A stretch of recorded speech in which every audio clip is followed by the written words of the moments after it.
मुझे माफ़ कर दो पापा। वैसे तो मैंने कई लड़ाइयाँ लड़ी हैं। कभी हार गई तो कभी जीत का स्वाद भी बखूबी चखा है। पर यह लड़ाई मेरी खुद से थी, अपनी गलत आदत से छुटकारा पाने की थी और इसमें जीतना थोड़ा मुश्किल था। सो मैंने काफ़ी कोशिशों के बाद अपनी कमज़ोरी पर जीत का तमगा हासिल किया है। मैं यानी नेहा, जिसे सब प्यार से नेहू बुलाती हैं, सिवाय पापा के। पापा हमेशा मुझे पूरे नाम से बुलाते थे। मैं पढ़ाई के अलावा हर काम में आलसी थी। सुबह उठना मेरे लिए एक बड़ी सजा थी। मेरे देर से सोकर उठने की वजह से अक्सर मेरी स्कूल बस मिस हो जाती और पापा या भैया को मुझे स्कूल छोड़ने जाना पड़ता था। पापा हमेशा मुझे समझाते कि नेहा, तुम सुबह जल्दी उठा करो। तुम देर से उठकर सुबह की पहली किरण को देखना और प्रकृति को महसूस करना खो रही हो। तुम्हारी देर से उठने की आदत से तुम्हें आगे चलकर परेशानियों का सामना करना पड़ सकता है। पापा रोज सब बच्चों को सुबह सुबह उठा देते। मुझे तो गुस्सा तब आता जब छुट्टी वाले दिन भी पापा मुझे, मन्नू और भैया को सुबह उठाकर कभी कसरत कराते तो कभी सैर पर ले जाते, जबकि मैं छुट्टी के दिन देर तक सोना चाहती थी। चूंकि मैं ज्यादा सोती थी, इसीलिए पापा मुझे जबरदस्ती उठाते और इसी से बहुत बार मुझे अपने मेहनती और अनुशासन प्रिय पापा खड़ूस लगते और लगता वो मुझे प्यार नहीं करते। और मम्मी, वो भी कहाँ कम थी। उनके भाषण भी लगभग रोज सुनने को मिल जाते। इतनी देर से उठोगी तो हमेशा आलसी कहलाओगी। ससुराल में तो मेरी नाक ही कटवाओगी। तुम लड़की हो, कल को घर की पूरी जिम्मेदारी तुम्हें संभालनी है। इतना सोओगी तो बाकी काम कब करोगी। सुनकर मैं कुछ बोलना चाहती तो छुटकी मन्नू चालू हो जाती। मम्मी, मैंने भी पढ़ा है, जो सोवत है वो खोवत है और जो जागत है वो पावत है। मन तो करता इस मन्नू की तो अच्छे से धुलाई कर दूं। एक तो पढ़ाई में कोई खास नहीं, ऊपर से खुद को किसी फ्यूचर मिस इंडिया से कम नहीं समझती। खुद को देर से जाकर पढ़ाई करनी पड़े तो पता चलेगा महारानी को कि सुबह उठना कितना मुश्किल है। मैं यह सब मन ही मन में बड़बड़ाती थी, वरना मम्मी की फेवरेट मन्नू को सबके सामने कुछ कहने की हिम्मत भला मुझ में कहाँ थी।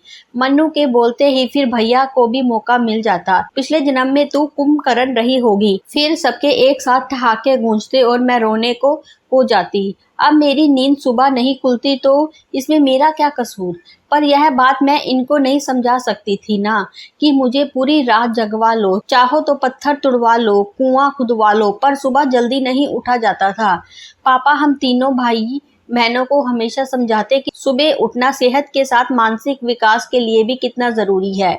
उनकी बात हमारे राहुल भैया हमेशा मानते थे, जिन्हें हम दोनों बहनें पीठ पीछे अक्सर स्वर्ण कुमार भी बुलाते हैं। छुटकी मन्नू भी देर सवेरे उठ ही जाती। उसे बस अपनी ब्यूटी स्लीप पूरी करने के लिए 6 से 8 घंटे की नींद पूरी करनी होती थी और अगर उसकी नींद पूरी हो जाए तो वह सुबह जल्दी उठती थी। बच गई मैं तो स्कूल तक तो सुबह उठना एक मजबूरी थी। कॉलेज आते ही मेरे अच्छे दिन आ गए थे। उधर प्रमोशन होने से पापा की व्यस्तता बहुत बढ़ गई थी। भैया भी इंजीनियरिंग करने हैदराबाद चला गया था। कॉलेज में 12 बजे से मेरा क्लास होता था। बस मेरे मजे थे। खूब सोने और देर से उठने लगी थी मैं। उन्हीं दिनों एक हादसा हो गया जिसने मुझे हमेशा के लिए सुधार दिया। हुआ ये कि मेरे कॉलेज में परीक्षा चल रही थी, तभी मम्मी को उनके मामा के बेटे की सगाई में जाना पड़ा। चूंकि सिर्फ 4 दिनों के लिए जाना था, इसीलिए वह मुझे कुछ जरूरी हिदायतें देकर छोटी बहन मन्नू को लेकर चली गई। पापा को पिछले 3 साल पहले एक बार कोलेस्ट्रॉल बढ़ जाने की वजह से हार्ट में प्रॉब्लम हुई थी। तब से मम्मी उनके खाने पीने का बहुत ध्यान रखने लगी थी। अब खाने पीने में लापरवाही उनके लिए बहुत खतरनाक हो सकती थी। इसीलिए माँ की सख्त हिदायत थी कि उनको खाना और दवा समय पर मिले। वैसे तो घर में खाना बनाने के लिए सुबह शाम कुक आता था, फिर भी पापा के खाने और समय पर दवाई देने का काम माँ मेरे ही जिम्मे देकर गई थी।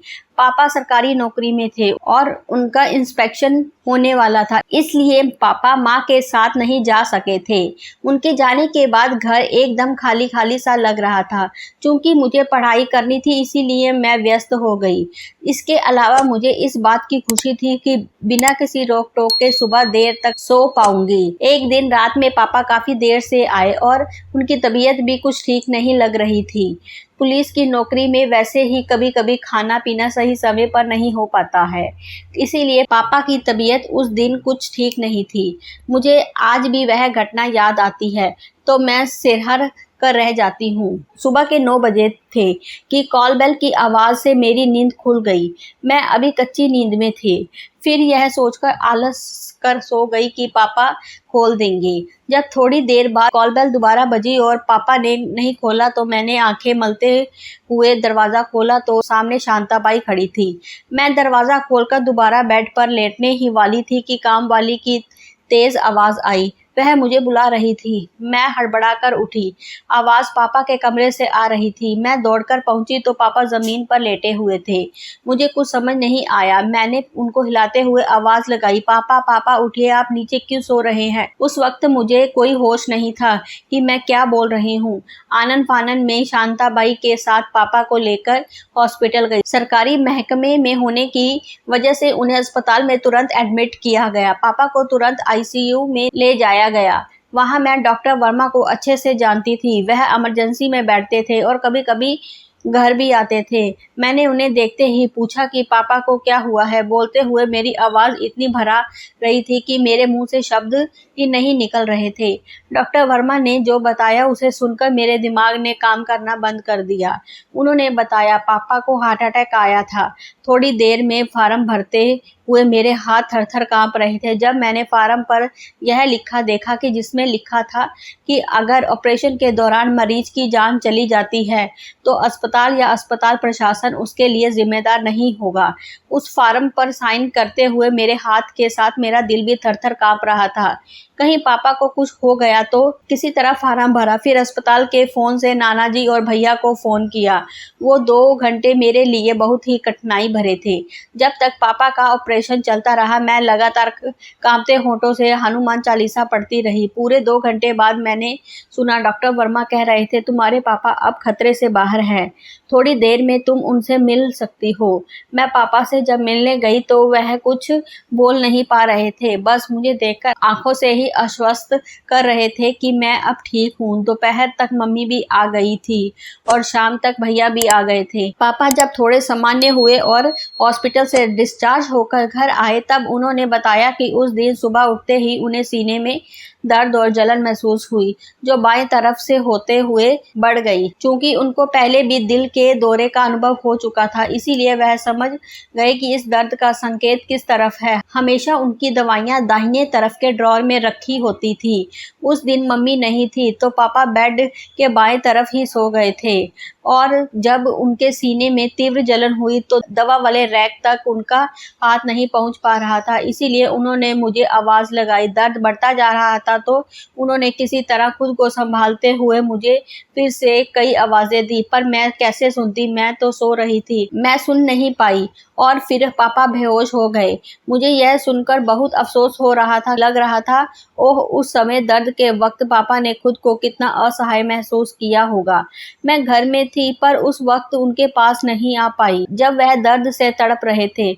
दुखद और गलीन के अतिरेक से मैं और सुन नहीं पा रही थी। भराए गले से मैं बोली, अब कभी देर से नहीं उठूंगी पापा, प्लीज मुझे माफ कर दीजिए। पापा ने मुझे गले से लगाते हुए फिर वही दोहराया जो हमेशा कहा करते थे कि बेटा सुबह जल्दी उठना अच्छे स्वास्थ्य और जीवन में सफलता के लिए जरूरी है। पर आज पापा की बातें मुझे भाषण नहीं लग रही थी। मैं देर तक उनका हाथ पकड़े बैठी रही थी। आज मम्मी ने भी ज्यादा नहीं डांटा था। शायद वो मेरा पश्चाताप समझ रही थी। भैया पापा की इस बीमारी के बाद कुछ ज्यादा ही समझदार और बड़ा हो गया था और सबसे ज्यादा बदलाव आया छुटकी में। मन्नू अब आईने से ज्यादा वक्त किताबों के साथ गुजारने लगी थी। मुझे चिढ़ाना छोड़कर भैया मुझे सुबह जल्दी उठने में मदद करने लगा था। मम्मी रात में बोल बोलकर मुझे जल्दी सोने भेज देती थी और पापा सुबह चाय बनाकर मुझे जगाते। मन्नू अपने कपड़ों के साथ मेरे जॉगिंग के कपड़े और जूते भी निकाल कर रख देती। एक हादसे ने सबको एक सूत्र में बांध दिया था। शायद इसी को परिवार की और रिश्ते की ताकत कहते हैं। इस तरह सबके सहयोग से मैंने अपनी इस आदत पर विजय पाई थी। उसके बाद से मैं जल्दी उठने लगी और अब तो जल्दी उठना मुझे बहुत अच्छा लगने लगा है। प्रिय दोस्तों, मैंने बड़े जतन से अपने आप को देर से उठने की आदत से छुटकारा दिलवाया है और मेरे लिए यह एक बड़ी जीत है, क्योंकि इसमें मुझे खुद से लड़ना पड़ा था। आज भी मैं सुबह जल्दी उठती हूँ और उगते हुए सूरज के आकार को बदलते देखने का आनंद लेती हूँ। बढ़ते धूप की उजास मेरे मन में उत्साह और स्फूर्ति की नई ऊर्जा भर देती है, जिससे मेरा पूरा दिन रोशनी से भरा रहता है। उम्मीद करती हूँ ये स्टोरी आपको पसंद आई होगी। हमें अपनी राय ज़रूर बताएं। कहानी पसंद आई हो तो चैनल को लाइक, कमेंट्स और शेयर ज़रूर करें। चैनल पर आप नए हैं तो चैनल को सब्सक्राइब ज़रूर करें। धन्यवाद।